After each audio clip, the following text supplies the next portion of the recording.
Bien, sé que esta comunidad conoce muy bien al obispo de la zona, a Monseñor Baliña, es compañero mío, entramos juntos al seminario y también estamos en esta misión juntos al cardenal Mario en la Arquidiócesis de Buenos Aires sirviendo en el ministerio episcopal. Pero quiero contarles que uno en realidad no salió, digamos, de un repollo, sino que de las mismas comunidades. Yo soy vecino aquí de la parroquia. Mi comunidad de origen es la parroquia Nuestra Señora de la Piedad, Parto de Mitri, Paraná. Pero resultó las cosas de la vida que en un momento dado pasé a otra comunidad antes de ingresar al seminario, también vecina, Inmaculada Concepción, Independencia y Tacuarí. Porque allí, en el radio de esa parroquia, estaba el colegio secundario Nacional Porredón, donde egresé en el secundario. Ahora bien, no era hablar sobre mí, en realidad es hablar del Evangelio de Jesús. ¿Y por qué les contaba esto? Porque cuando tenía la experiencia en una comunidad y veía rezar a la gente mayor o los dirigentes que estaban conmigo, también los veía rezar, yo también quería imitarlos de alguna manera. En casa me habían enseñado que antes de ir a dormir, por lo menos rezar un Padre Nuestro y un Ave María. Y a eso de los 12 años, si hacía un Padre Nuestro, era ya mucho. Pero resulta que el Señor no deja de buscarnos. Una de las cosas que mucho me gustaba de chico, y aún hoy, si puedo, lo hago, es hacer campamentos, salir afuera con una carpa en relación con la naturaleza. Y me acuerdo, haciendo un campamento en Córdoba, habíamos tenido una muy linda experiencia de oración con la naturaleza, al lado del río, sintiendo el viento, también los pájaros, tener todas las sensaciones que uno puede tener en la naturaleza, pero interiorizarlas. Como decía San Agustín, ¿por qué estás buscando afuera lo que tenés adentro? El Señor está en todas las cosas, pero sobre todo ha dejado la huella de la imagen en cada uno de nosotros, en tu corazón. Y recuerdo que dije, bueno, no puede quedar esta experiencia solamente en Córdoba. Cuando vuelvo a Buenos Aires, tengo que rezar un poco más. Ya estaba trabajando y me compré la primera Biblia para poder leer, aunque sea un versículo o dos por día. Desde esos 16 años hasta el día de hoy, por supuesto que quizás algún día me habré olvidado, pero todos los días creo de poder leer algo de la palabra de Dios. Y como decía, no quiero ponerme como ejemplo, ni mucho menos, sino que la palabra de Dios, como dice la segunda lectura, es palabra que te consuela, que te anima, que te da argumentos, que podés discernir qué es lo que Dios te pide y crecer en esa oración.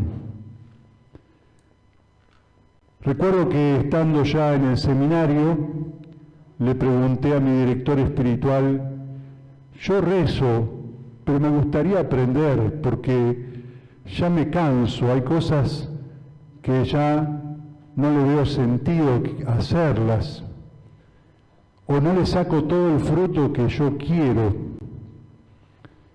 Y el padre Esteban, con su sabiduría, me dijo: hijo, quien reza sabe rezar. Yo lo miré y dije: ¿qué quiso decir? Y me dice: sí, no te estoy diciendo que vos, como ya rezás, ya sabés rezar. No, fíjate cómo reza el otro y vas a aprender a rezar. Fíjate cómo reza un niño, un adolescente, un joven, un adulto, una persona que está enferma. Mirando a quien reza, uno aprende a rezar. ¿Qué tal?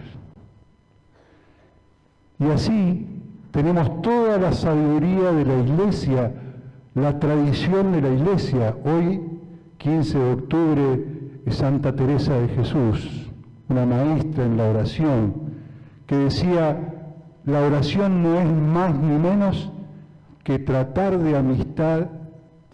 en amistad muchas veces a solas con aquel que me ama.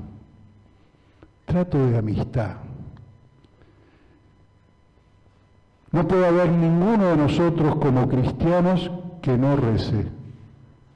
San Juan Pablo II decía que un cristiano que no reza está en peligro, está en riesgo, deja de serlo. Como cristianos tenemos dos pulmones y los dos se llenan del amor de Dios. El pulmón de la caridad, amar a Dios y amar al prójimo como a nosotros mismos, y el otro pulmón es el de la oración. Los dos se llenan con el Espíritu Santo. Los dos se llenan con el amor de Dios. Ahora, cuando uno anda con un solo pulmón, cuando empieza a hacer las cosas, se agita.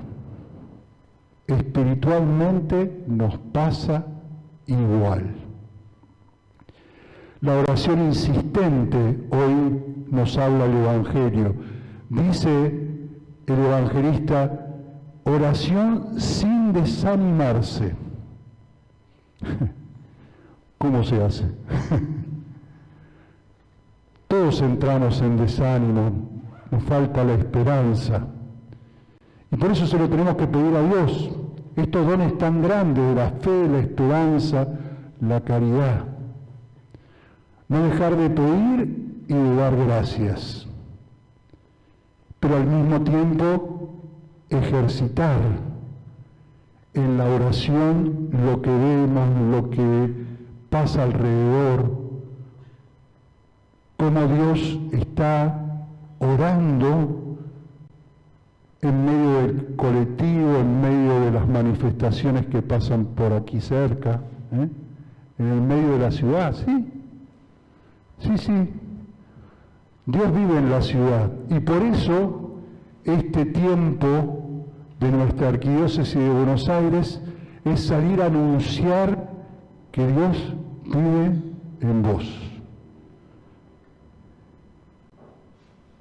Hoy y en estos días que ustedes celebran a la Virgen María es modelo de oración, modelo de santidad, modelo de humildad.